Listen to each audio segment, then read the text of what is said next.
Hey guys, so it's been a while since I made a video. That's because I'm a bum. We already know this, so moving on.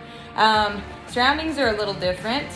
This is the studio, and we are going to talk about that.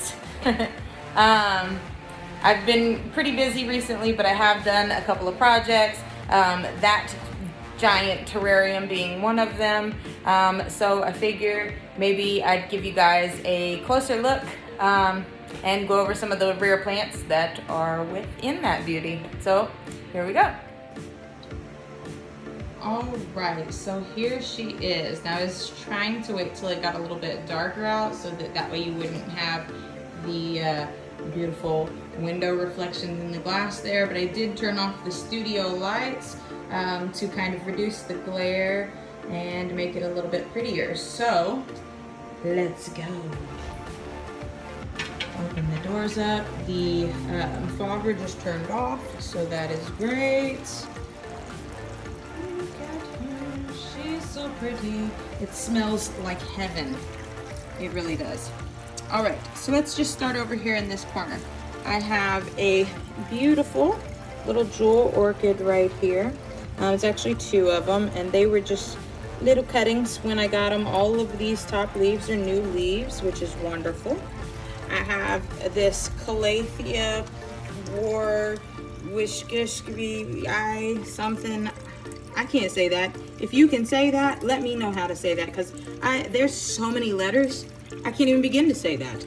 Anywho, it's happy. It's put out this brand new leaf, actually just finished unfurling yesterday, and I think that's another new leaf down there, which is wonderful.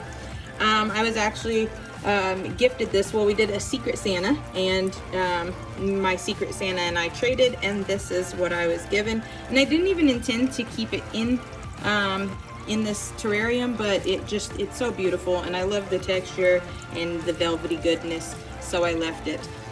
If you see right back here, that is my gauge. 89% humidity, 65.6 degrees Fahrenheit. It gets as high as about 92% humidity and as low as about 80. And the temperature usually stays between 65 and 70. So keeps everybody happy. Moving up, I have the Syngonium Winlandii. It's doing okay. It's only put out like one or two leaves, and then I had a couple older leaves die off. It's not super happy, but it's also not, it doesn't look awful. So, you know, we'll just see what happens. Coming over this way, we have a Philodendron Varicosum. When I got this, it was these three leaves here. It has since put off not one, but two beautiful, perfect new leaves. Look at that. Isn't that glorious? Yes, it is. This one is actually still hardening off. It's about 3 days old. If you look right in here, look at that rooty goodness. Oh yeah. And I spotted the other day, you see that? Look at that. That is a new growth point. Woot woot. Over here, we have Anthurium Bakery babes. Two of them, I think, in there. Those are actually from seedlings from my mama plant that I germinated myself. Lots of beautiful native moss. Hopefully this shit survives, because moss can be a finicky biatch. Right here we have a Philodendron Myers. Everybody knows and loves this beauty. And it is also quite happy. As you can see, it is thoroughly attached itself. And these three leaves are all new growth, as well as that. The rest of the plant is down under here. Over here by the waterfall is a Philodendron camposportanum. It is very bleached out and quite angry with me, because I used to have it up top, and you can see the amount of sun stressing there from the lights. So I moved it down here. We'll see how it does, if it feels a little bit better. You can see that it actually started producing smaller leaves. Look at that. It's almost a completely reverted goodness. Reverted to its juvenile stage. That is because there was too much light and it was unhappy. Pretty little air plant, a pretty little Buddha, a pretty little crystal waterfall. Yeah. Moving on, let's go back this way. Everybody knows and loves this plant, right? Either you know and love it or you know and hate it, but either way, you know it. Polka Dot Begonia, aka Begonia Maculata Whitei. This one is doing great. It was just 2 little cuttings. All of these leaves are new leaves. There's an original leaf back there, and it's hiding because it's ugly anyways, and everybody knows it. I threw this little Rhaphodorpha in here just because I had it, and I figured let's see if it loves it. Based on these roots, I think it loves it. Moving up here, we have a Antherium. Okay, I'm gonna try this. Angamarcanum. Angamarcanum. I don't know how to say this one either. So, you know, if you know how to say it and I sound like an idiot, it is what it is.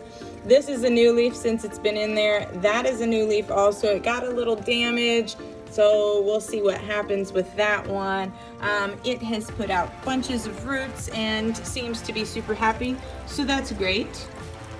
Right here, this is an Anthurium Ace of Spades, and this was the newest leaf, and it just curled under like that. I think it's a combination of the high humidity that it was maybe not quite used to and shipping stress, because this leaf was furled. It was still curled up when I got it, but check that baby out. Yeah, super excited. Let's see, up top, this is Philodendron. It's a neon Philodendron. I can't remember if, I feel like it's called something else as well, but I cannot remember off the top of my head right now, and it's not such an important plant that I would remember. It's pretty though, look at it, splash of color. Look at this big hoss right here. This is an Antherium Luxurians radekins hybrid, and it's actually, I believe, 2 plants back in here. And if you can see, let's see if I can get it to focus. That is a nice big old chunk of a root, and it's going all the way back into the wall. And if we come back around here, oh, I'm not sure if I can get it back in there to see. You see them 2 big old roots too? Big honking roots? That baby is happy as well. And there's also 2, there's a growth point there and a growth point there. So hopefully I'll get some new leaves soon. Right here is a pretty little Catalya Orchid, just kind of chill maxing. You can see it does not mind its new living quarters. It has grabbed on nicely right there. Right over here, focus camera, there we go. This is a small Philodendron Milana Chrysum, however you want to say it. I don't care. It's pretty, and hopefully it will love it here too. This leaf was curled up during shipping, so this unfurled since I've had it, and I think that's from shipping stress. This is a new leaf that it has put out since it's been in the terrarium, so it seems to be happy as well. String of turtles. I'm sure everybody recognizes that, and for many of you, you may not know that a string of turtles is actually a jungle succulent. So don't treat it like other succulents. It does not like to dry out, you guys. It likes humidity. It really does. Moving up, these are some little orchids that I'm not sure what they're called, but they were gifted to me by a friend, and I love them. Right here in the corner, we have an Anthurium Superbum, who is also quite happy. And up here, oh, I can't get those leafies, they're so high up. This is a Philodendron Mayo, and it's doing all right. It's a little leggy. I'm not really sure. I would think that it would be a little less leggy considering it's so close to the lights. But anyways, there, got it to refocus. That is the studio terrarium and all of the glorious babies within it. Thank you for joining me. And if you have any questions about this build, feel free to ask me.